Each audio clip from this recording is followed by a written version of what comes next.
to me how like this is like a true story. It's not something that something just made up. It's like this really happened. And unfortunately, probably still happening today in some of those countries that manufacture a lot of stuff, but they use kids to do the labor and all those kind of things. There's probably maybe not as directly safety hazards, but 11-year-olds working heavy equipment's probably not the best. Best thing.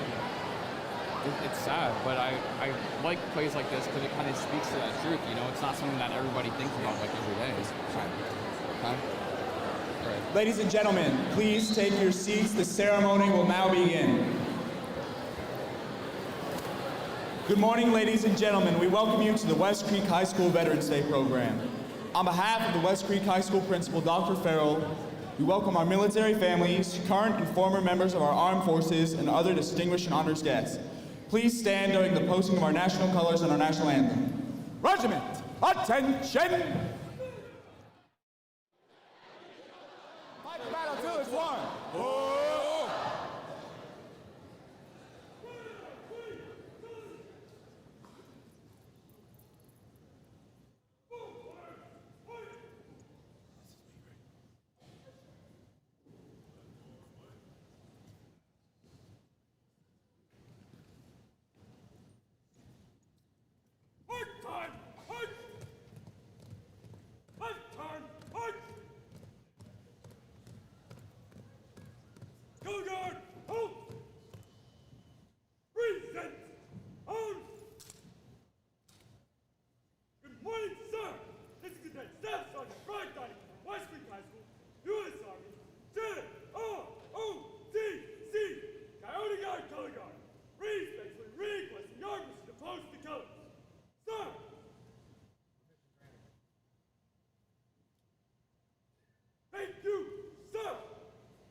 Thank you. You may now be seated.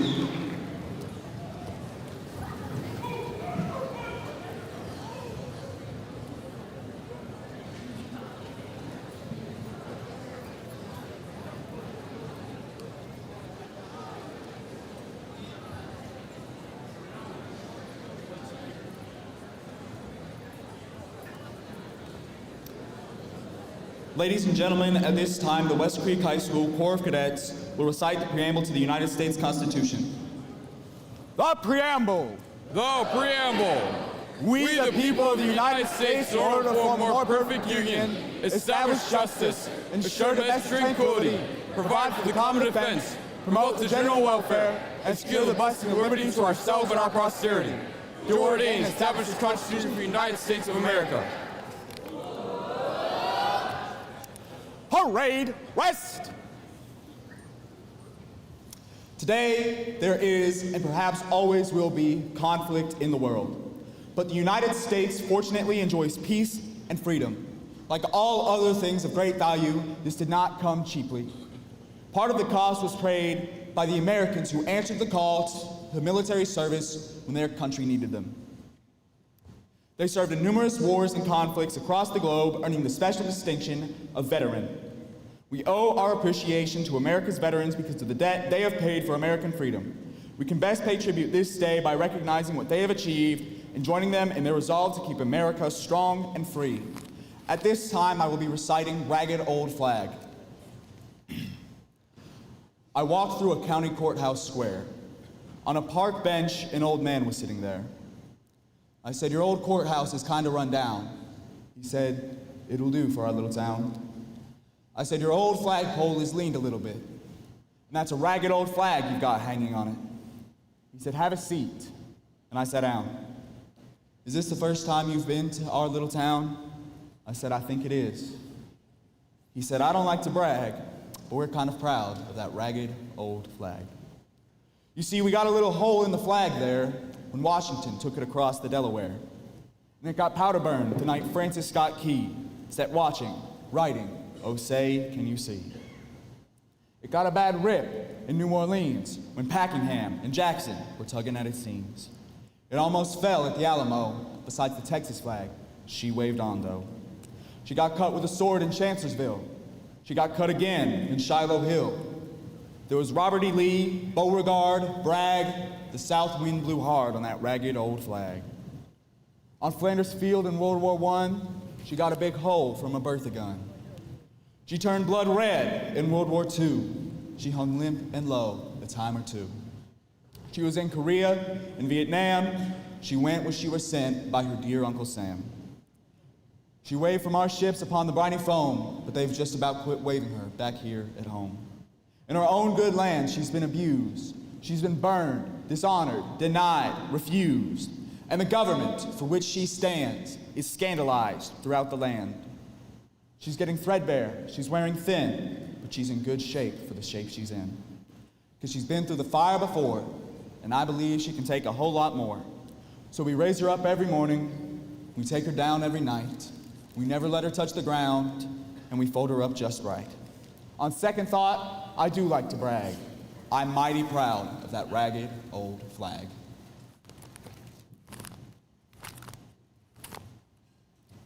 Ladies and gentlemen, now entering the gym floor are members of the JROTC Coyote Pride Unarmed exhibition team.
Great job, ladies. Our West Creek High School combined choirs will now perform America the Beautiful.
Writing contest. This year's prompt was how learning from a veteran's story has shaped my perspective on leadership, service, and resilience. This year, Cadet Andrew Webster's essay was identified as the best overall essay by the JROTC department and the most heroic by the English department. Please join me in recognizing Andrew Webster's accomplishments.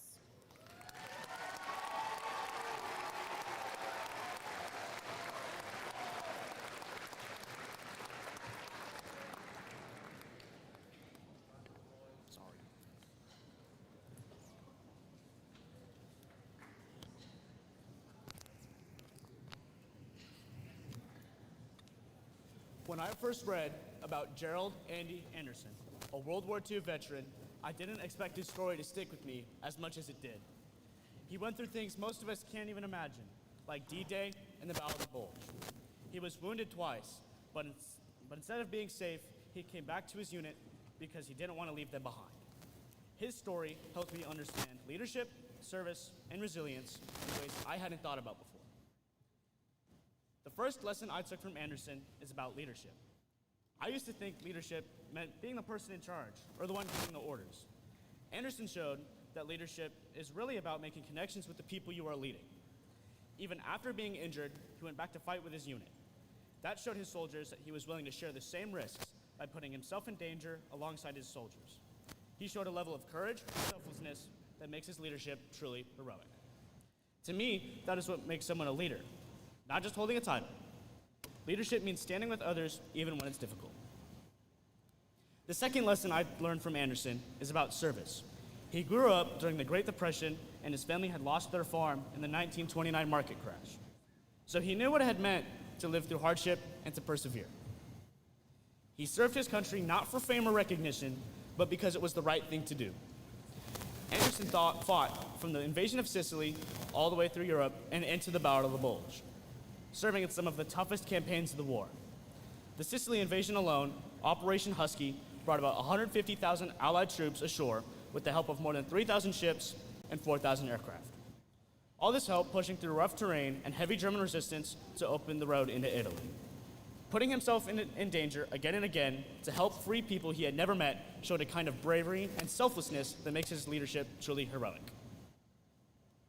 After the war, he stayed connected with his soldiers and shared his story with younger generations, so people would remember what happened. He even received the French Legion of Honor Medal for helping liberate Europe. Service, as Anderson lived it, is not about recognition. It is about showing up and helping others, even when it is tough and when no one is watching. That makes me think about what service means in my life. For me, it might look like helping out at home, supporting friends, or doing the right thing even when it's not convenient. The third lesson I got from Anderson is about resilience. His war journey began in Sicily's blazing heat, then through the Normandy beaches into the bitter winter of the Bulge. Each campaign brought a new test. Heat, cold, bullets, chaos. Through them all, he kept moving. He kept leading. He faced pain, fear, and loss during the war. He was wounded, saw friends die, and lived through battles that most people cannot imagine. Continuing to fight and support his fellow soldiers shows just how heroic his resilience really was. Yet, he did not give up. When the war ended, he came back home, married his wife Jo, and built a life. That should mean that resilience is not about pretending you are never hurt, it's about getting up after something hard and choosing to keep going. Anderson's life proves that resilience is not about being unbreakable, but the ability to bounce back. When I think about these three lessons, I see how they connect. Leadership is about serving others, and service often requires resilience. Before reading Anderson's story, I thought words like leadership, service, and resilience were just things adults said. Now I see that they are qualities I can try and live out, even in small ways. Anderson's story makes me think about the challenges I face. Of course, they are nothing compared to a world war. However, the lessons still apply. When school gets overwhelming, when extracurriculars are tough, or when life feels stressful, I can remember that being a leader means showing up for the people who count on me. Serving others means being there, even when I don't feel like it. And resilience means not quitting when things go wrong, but choosing to keep moving forward. In the end, Gerald Andy Anderson is more than just a piece of history. His story is an example of how to live. His leadership, service, and resilience have changed the way I see those words, and they will guide me in the future as I try to be a better student, friend, and person. Thank you.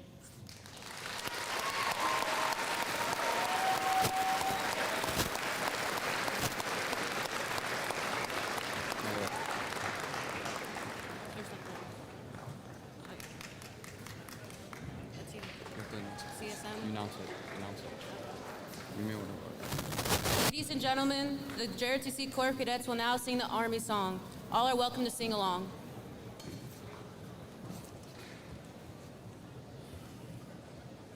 Regiment, attention! The Army song! The Army song, march along. Sing our song! We're the Army of the free. And the brave, count the true. Everybody who victory.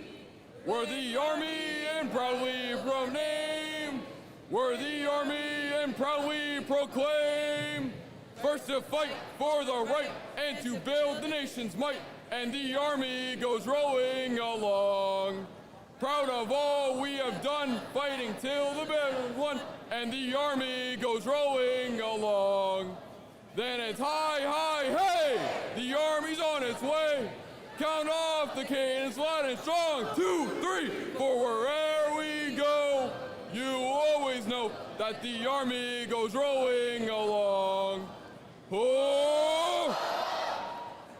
Parade, rest!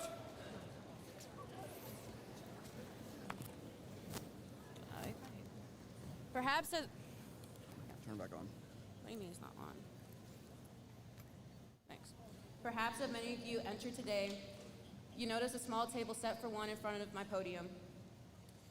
The table setting is a reminder that all comrades cannot be here with us today. The tablecloth is white. It is to represent the purity of their motives when answering the call to duty. The single rose displayed in the vase reminds us of each of the lives of our fallen comrades, and the comrades who still keep the faith. The vase is tied with a yellow ribbon, a symbol of our continued determination to remember those fallen comrades. There's a slice of lemon on the bread plate. It is to remind us of their bitter fate. There is salt upon the bread plate. It is symbolic of their families' tears as they learned of their loved one's death. The glass is inverted. They cannot toast with us today. The chair is empty. They are not here. Remember all of you who served with them and called them comrade, who depended upon their might and aid, and who relied upon them, for surely they have not forsaken you. It is our hope this day that with pride and honor, they will hear us as we honor their ultimate sacrifice to their country's call to arms. For years, our colors have represented a nation dedicated to liberty and freedom. They have been carried to many lands and inspired acts of valor, which often demanded the ultimate sacrifice. Those who have came before us have paid for our right to carry on in their stead. For wars are not won, nor freedom is ensured by the living alone. We offer the remembrance in honor of those who have given their lives in the defense of this nation. Stop there. Go back to the page. Why? Because you forgot something. No, I didn't. Jack, you did. Say that. Do that now. Ladies and gentlemen, now entering the gym floor. No, sorry. You skipped it. Okay, I know, I messed up. We would like to recognize those who have served in the armed forces with a moment of silent recognition. Though some of you cannot be here with us today, you are forever in our hearts for the sacrifices to earn the distinction of veteran. Please join me in a moment of silence. Thank you. Ladies and gentlemen, now entering the gym floor are members of the JROTC Coyote Guard Armed Exhibition Team.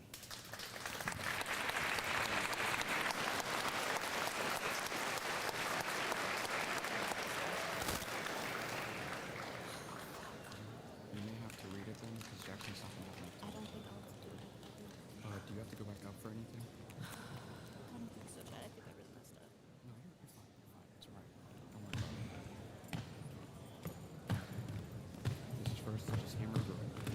Okay, but what do I do then? Because Jackson's still gonna come up.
so much, so much. Let's give our Coyote Guard another round of applause.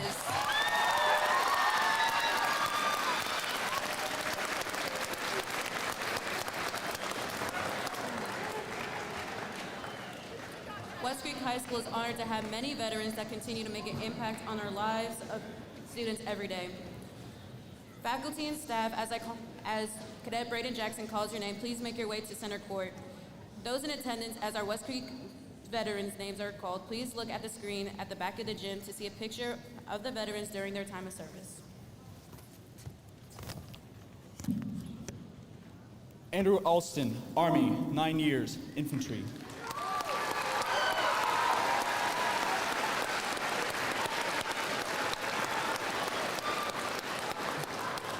Stacy Calton, a combined 26 years of the U.S. Air Force and the Tennessee Air National Guard.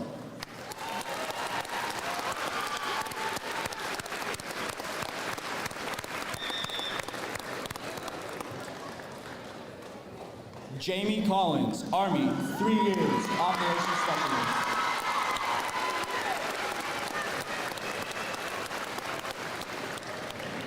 Barrett Crane, a combined 8 years in the Army and the Army National Guard Airborne Unit.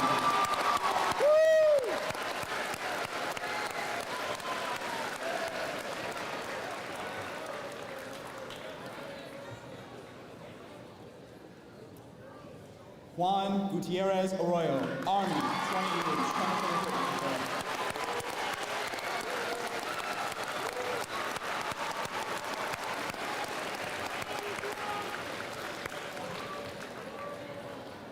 Simone Henderson, Army, 6 years, culinary specialist.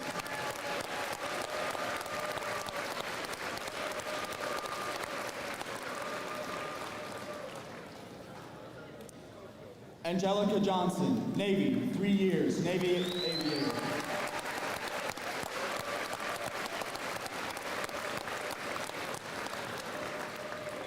Scott Lutz, Army, 24 years, all sorts of intelligence.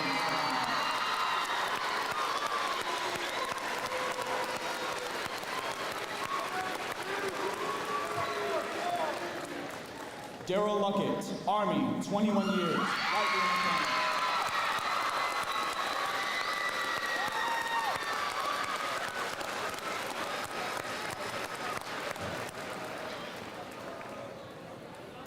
Jonathan Newland, Army, 17 years, military police.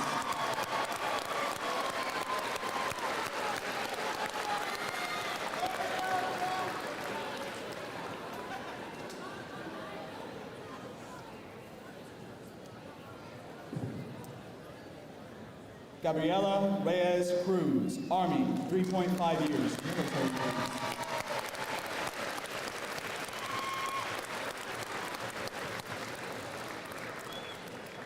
Mackie Slate, Army, 24 years.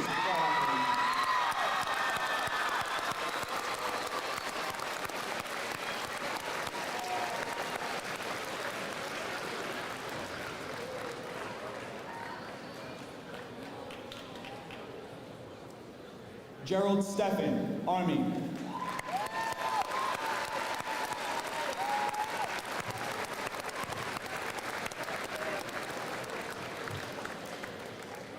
Toby Vereen, Army, 21 years, culinary specialist.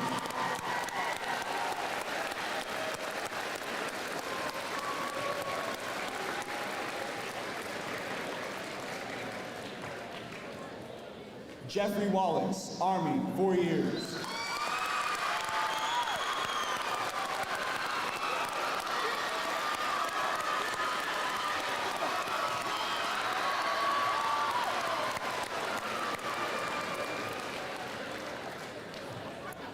Nick Welfare, Army, 4 years infantry.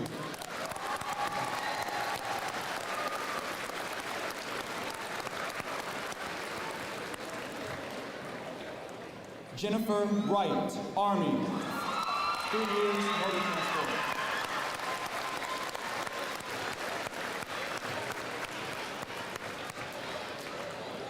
Linda Zaragoza, Army, 8 years, combat medic.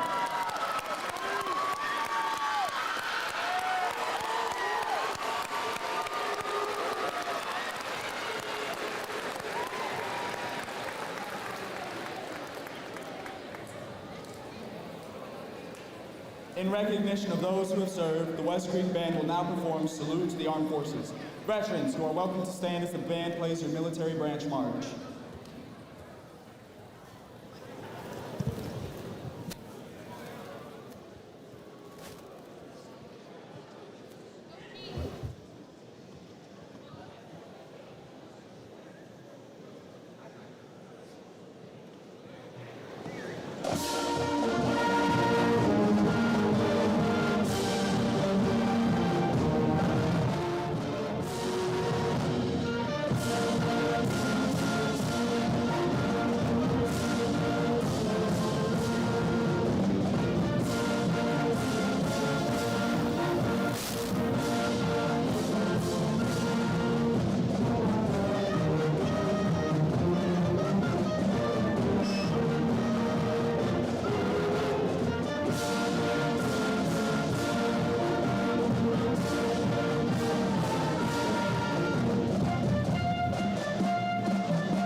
One of the most tragic events in recent history was the attack of our nation on September 11th, 2001.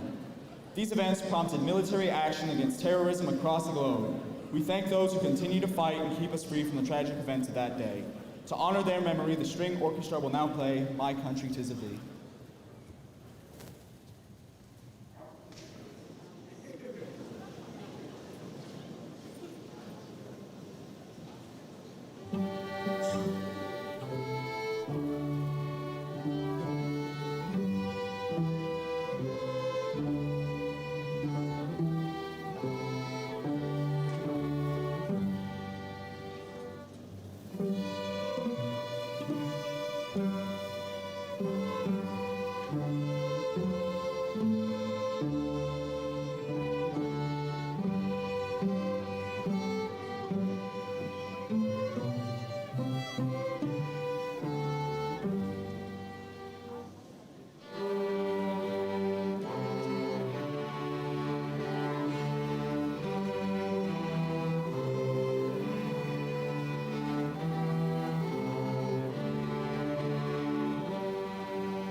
conducted at the 11th hour of the 11th day of the 11th month every year at Arlington National Cemetery.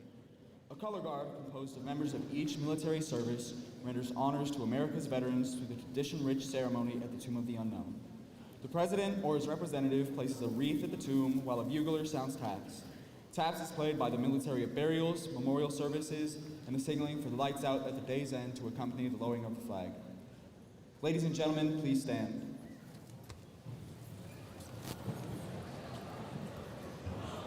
Regiment, attention! Carrying the wreath today is Cadet Colonel Braden Jackson. When a serviceman or woman is lost in battle, it is customary to arrange their boots, rifle, and helmet around a wreath. Surviving members of the unit will gather around and memorialize their fallen comrades as we have displayed. This arrangement is also known as a battlefield cross, or a battle cross. Present arms!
Arms!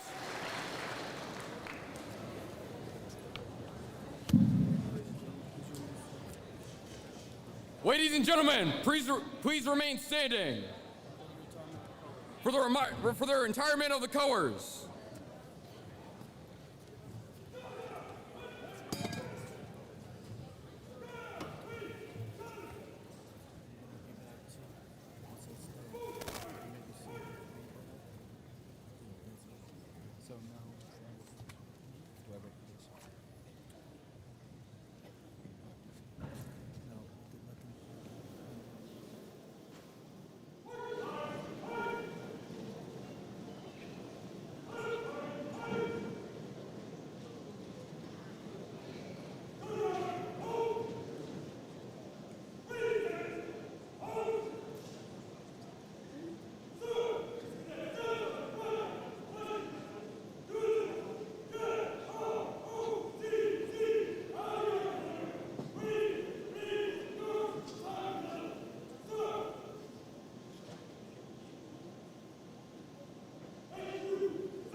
You may now be seated.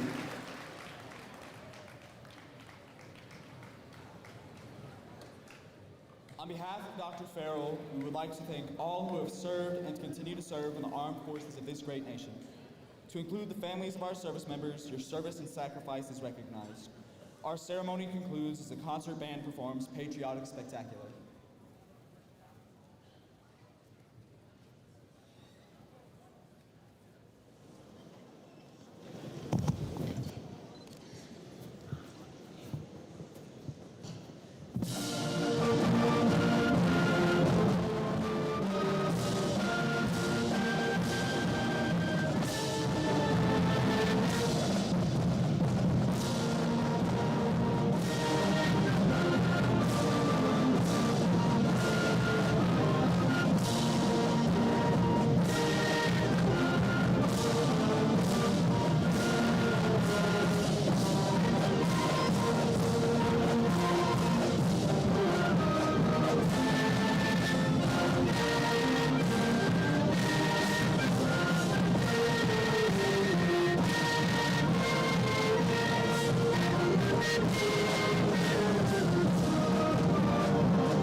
Before we dismiss, I ask all JROTC instructors to please report to center stage.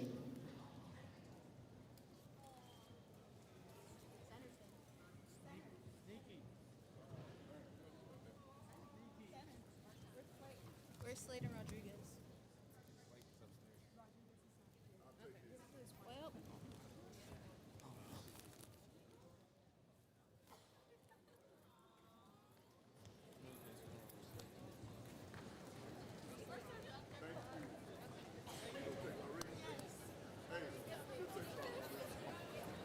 we want to say thank you for everything you do for all of us cadets.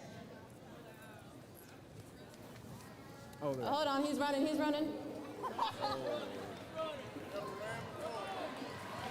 Cheer him on as he runs.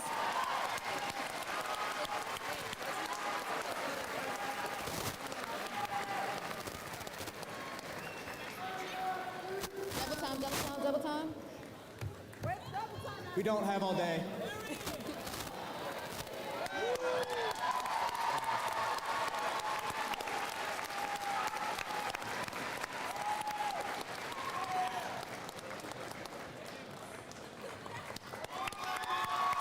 Let's give them a round of applause.